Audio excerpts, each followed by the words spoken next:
सगळे जण दिवाणखान्यात एका मेणबत्तीच्या मोठ्या प्रकाशात जेवत होते. ते पाहून मेणबत्तीला स्वतःचा अभिमान वाटला. आपल्या प्रकाशाचा किती उपयोग आहे असे तिला वाटू लागले व ती गर्वाने म्हणू लागली, ज्या ठिकाणी सूर्यप्रकाशाचा प्रकाश पोहोचू शकत नाही, त्यावेळी व त्या स्थळी माझा प्रकाश पडू शकतो. सूर्यचंद्रही त्यापुढे फिके आहेत.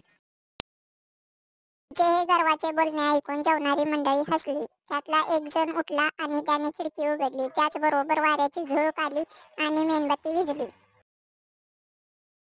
तर त्याने पुन्हा खिडकी बंद केली आणि ती मेणबत्ती पेटवली आणि तिला तो म्हणाला, "अगं वेडे, आता तरी प्रकाश दे. एवढ्या एवढ्या झोपेने भिजतेस. चंद्र सूर्याला शूद्र समजतेस. त्यांच्यापेक्षा श्रेष्ठ असल्याची मिजाज करतेस. चंद्र सूर्य तुझ्यासारखे वाऱ्याच्या झोळकेने कधी विझून गेले आहेत का?" तात्पर्य: आपल्यावर सोपवलेली कामगिरी व्यवस्थितपणे पार पाडणे ह्यातच मोठेपण आहे.